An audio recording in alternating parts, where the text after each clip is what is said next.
Hi friends, welcome to our channel. Today trending news, Salaar. ఎక్కడ విన్నా సలార్. ఈరోజు నేను కూడా సలార్ మూవీ చూశాను. సలార్ మూవీ రివ్యూ చెప్పబోతున్నాను. అంతకంటే ముందు అసలు సలార్ అంటే ఏంటి? సలార్ అని అందరు అనుకుంటున్నాము. కానీ సలార్ మీనింగ్ ఏంటి? సలార్ మీనింగ్ ఏంటంటే చీఫ్, కమాండర్, లీడర్. అంటే సలార్ అంటే చీఫ్ అని అనుకోవచ్చు, లీడర్ అని అనుకోవచ్చు, కమాండర్ అని కూడా అనుకోవచ్చు. 2 సంవత్సరాల నుంచి ప్రభాస్ ఫ్యాన్స్ ఎంతో ఈగర్గా వెయిట్ చేస్తున్న ఒక కటౌట్ని దర్శకుడు ఎలా చూపించాలో అదే లెవెల్లో చూపించాడనేది ఒకటి క్లియర్గా చెప్పవచ్చు. అంటే 2 సంవత్సరాల ఇంతకుముందే 2 సినిమాలు వచ్చాయి ప్రభాస్వి. ఒకటి రాధేశ్యామ్ కానీ, దాంతోపాటు ఆదిపురుషు నిరాశపరిచింది. తర్వాత 3వ సినిమా సలార్, పేరులోనే ఉంది కదా కమాండర్ అని. అదే లెవెల్లో రాజమౌళి కూడా ఒకానొక సందర్భంలో అన్నారు, ప్రభాస్ కటౌట్ చూసుకొని కటౌట్ని వాడితే చాలు అని. సేమ్ ప్రశాంత్ నీల్ కూడా కటౌట్ని ఎలా వాడాలో అదే మళ్ళీ ఆడియన్స్ నాడి పట్టాడు. మెయిన్గా వేరే వాళ్ళకి ఏం కావాలో తెలిస్తే అది మనం కనుక తీస్తే ఖచ్చితంగా సక్సెస్ అవుతారు. అందులో మాత్రం ప్రశాంత్ నీల్ దిట్ట. మెయిన్గా మనం ప్రభాస్ చూస్తున్నంత ఫస్ట్ హాఫ్లో మాత్రం ప్రభాస్, ఎందుకంటే ఫస్ట్ హాఫ్లో ఎలాగో మనకి చిన్నతనం నుంచి ఫ్లాష్ బ్యాక్ నుంచి చూపించాలి కాబట్టి ఒక 25 మినిట్స్ వరకు మనకు ప్రభాస్ అంతా కనిపించాడు. కానీ ఫస్ట్ హాఫ్లో అంతా కొద్ది ఒకటే ఎలివేషన్ సీన్ ఉంది. అంతకంటే ముందు మనకు కొన్ని సీన్స్ అంతా ఒక ప్రేమ అది మాత్రమే కనిపిస్తుంది. అంటే తల్లి కొడుకుకు సంబంధించింది. కొడుకు చిన్న ఒక కేక్ కట్ చేసేది ఒక రబ్బర్ది, ఏది ప్లాస్టిక్ కత్తి పట్టుకున్న ఆమె ఒక హావభావాలు కానీ ప్రభాస్లో వచ్చే ఏవైతే ఎక్స్ప్రెషన్స్ ఉన్నాయో మైండ్ బ్లూయింగ్ అనే దీనిలో మనం చెప్పవచ్చు. అంటే ఏదైతే ఆదిపురుష్ మళ్ళీ ఎక్కడైతే మన రాధేశ్యామ్లో మిస్ అయ్యారో ప్రభాస్ ఫ్యాన్స్కి మాత్రము ప్రభాస్ ఎవరైతే ఎలా చూడాలి ప్రభాస్ అనేది ప్రశాంత్ నీల్ ఎలా చూపించాలో ఇందులో చూపించడంలో 100కి 100% సక్సెస్ అయ్యాడు. ఎలివేషన్ సీన్, ఎలివేషన్ సీన్ ఉంటుంది. అప్పటి వరకు ఆపుతూ వచ్చి ఇంటర్వెల్లో గని ఎక్కడైతే కేజీఎఫ్లో గోల్డ్ మైన్స్ దగ్గర ఎలా అయితే ఫైట్స్ ఉంటుందో, గోల్డ్ మైన్లు ఉంటుందో, మెయిన్గా ఇక్కడ ప్రభాస్ కూడా అసలు యాక్చువల్లీ ప్రభాస్ ఒక కింగ్నో లేదంటే ఒక సోల్జరో ఏమీ కాదు. ప్రభాస్ సామాన్య మెకానిక్. అసలు మెకానిక్ని ఏ లెవెల్లో చూపించాడంటే అంతే, కటౌట్ కరెక్ట్గా వాడుకున్నాడు ఇక్కడ. అసలు ఇంటర్వెల్లో వచ్చే ఎలివేషన్ సీన్స్ మైండ్ బ్లోయింగ్. అప్పుడే తెలుస్తుంది ప్రభాస్ని చూస్తే జనాలు ఎందుకు భయపడుతుంది అనేది మనం చూడవచ్చు. మెయిన్గా ఫస్ట్ హాఫ్లో మొత్తానికి ఫారెన్ నుంచి శృతి హాసన్ వస్తుంది. శృతి హాసన్ గురించి చాలామంది వెతుకుతుంటారు, కాన్సాస్ నుంచి చాలామంది. మళ్ళీ దాంతోపాటు సేమ్ శృతి హాసన్ని వెతుకుతుంటారు. అందులోని ఇంకొక బ్యాచ్ వచ్చేసి ప్రభాస్, వాడెక్కడ అసలు ఎవరు వెతుకుతున్నారో మనకు కూడా తెలియదు. కొద్దిగా ఇది సస్పెన్స్లో పెట్టారు.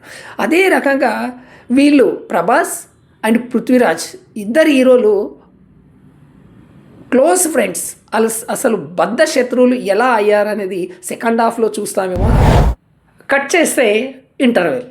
మరి ఇంటర్వెల్ తర్వాత సీన్ మనకి కాన్సార్ హిస్టరీ చెప్పబోతుంటారు. యాక్చువల్లీ కాన్సార్ హిస్టరీని క్లియర్గా చూపించబోతుంటారు.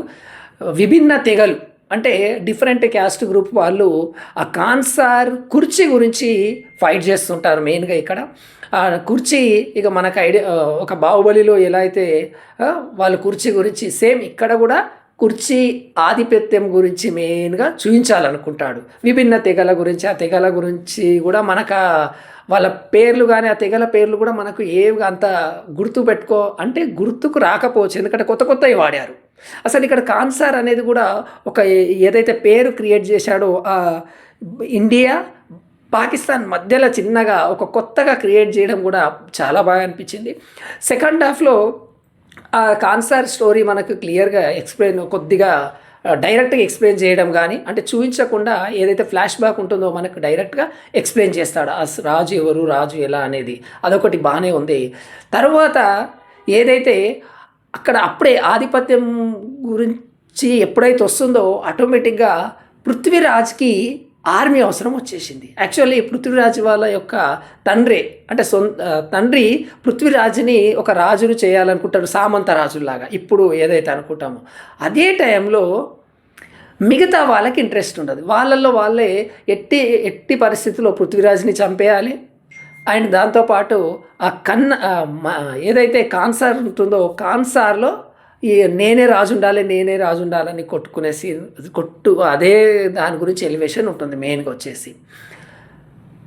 కట్ చేస్తే అందరూ ఒక్కొక్క సైన్యాన్ని తెచ్చుకుంటారు. కొద్దిమంది రష్యా నుంచి, కొద్దిమంది చైనా నుంచి, కొద్దిమంది ఉక్రెయిన్ నుంచి, ఇంకా డిఫరెంట్ దేశాల నుంచి. రష్యా అంటే ఏ విధంగా అంటే World War I, World War II అంటే ఒక రాజుల కాలం నుంచి మనకి అడ్వాన్స్డ్ వెపన్స్. అంటే మెయిన్గా ఇక్కడ ఫ్యాక్షన్ ఏదైతే మనం 300 మూవీ కానీ లేదంటే ఏదైనా హాలీవుడ్ మూవీ చూస్తే హాలీవుడ్ మూవీ ఇంట్రెస్ట్ ఎవరికి ఉందో వాళ్ళైతే అంతేగా వాళ్ళకి బిర్యానీ పెట్టినట్లే ప్రభాస్ ఫ్యాన్స్కి కూడా ఫుల్ ఫిదా అయిపోతారు.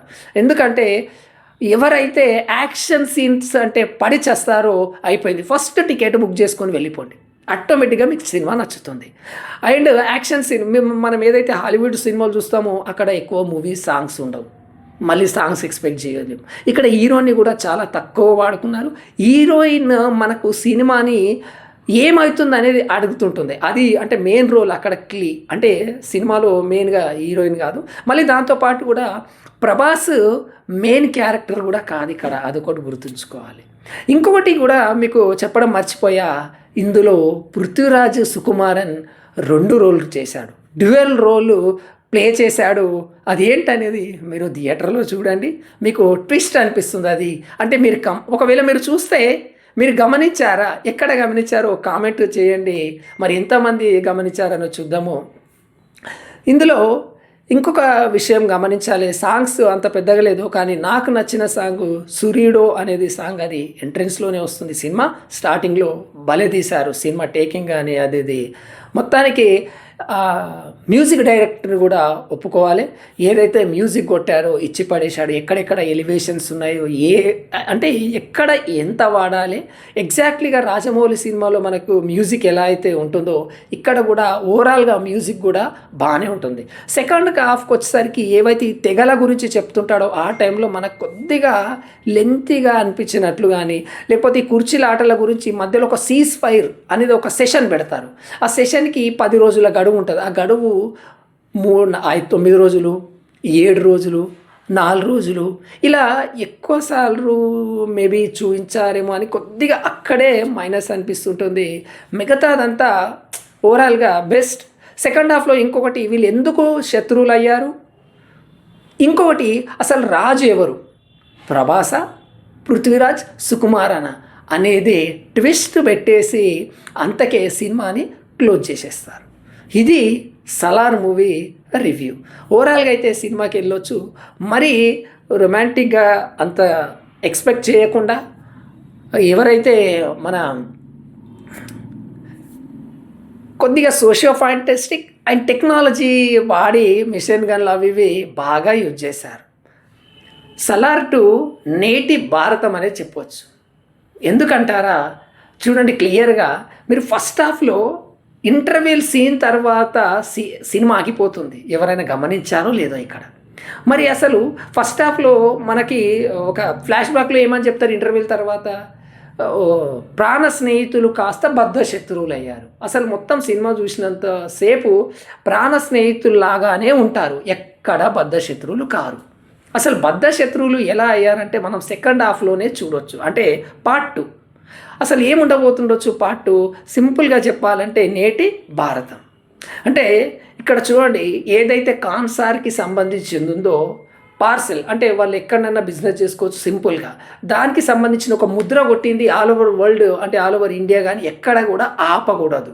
కానీ అదే కంటైనర్లో ఆ పార్సెల్ అనేది వెళ్తుంటుంది. ఆ పార్సల్తో పాటు శృతి హాసన్ని తీసుకెళ్దామని ఒక ప్రాంతం వాళ్ళు, అదే కాన్సార్ వాళ్ళు శృతి హాసన్ని తీసుకెళ్తే అక్కడ మన ప్రభాస్ ఎదురు తిరుగుతాడు. అసలు ఎదురు తిరిగేది ఆ ఎలివేషన్ సీనే ఇంటర్వెల్ సీన్. మనకి అక్కడే ఎండ్ అయిపోతుంది. అంటే సెకండ్ హాఫ్లో ఖచ్చితంగా ప్రభాస్కి అంటే ఇక్కడ ఇంకొక విషయం మీరు మర్చిపోతారు. లాస్ట్ ఒకటే మరి పృథ్వీరాజుని రాజు చేసింది కూడా ప్రభాసే. ప్రభాసు రాజు చేసి రాజ్యం వదిలేసి వాళ్ళ మదర్ని తీసుకొని ఒక సామాన్య మానవుడిలాగా ఒక మెకానిక్ లాగా వెళ్ళిపోతాడు. మరి యాక్చువల్లీ మరి పృథ్వీరాజ్కి ప్రభాస్కి ఎందుకు బద్ధ శత్రువులు అయ్యారంటే ఇప్పుడు ఇంతకుముందు స్టోరీ చెప్పాను కదా, ఇంటర్వెల్ వరకు ఫస్ట్ హాఫ్లో ఏదైతే ఇంటర్వెల్ వరకు ఉంటుందో శృతి హాసన్ని ఆ కాన్సార్ వాళ్ళు ఎత్తుకెళ్ళడమే వీళ్ళు ఇద్దరిని బద్ధ శత్రువులు చేయొచ్చు. అదే సెకండ్ హాఫ్లో ఖచ్చితంగా వార్ అనేది ఇక వరల్డ్ వార్ 3 లెవెల్లో ఉండబోతుంది అనేది మనం ఖచ్చితంగా అందులో చూడవచ్చు. Prabhas fans wait for the second part Shauryangya Parvam review. మరి నేను ఫస్ట్ టైం రివ్యూ చేస్తున్నాను ఫ్రెండ్స్.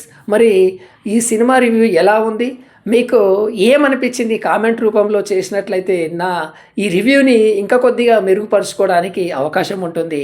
Thank you. మీ ఓపికకి జై హింద్.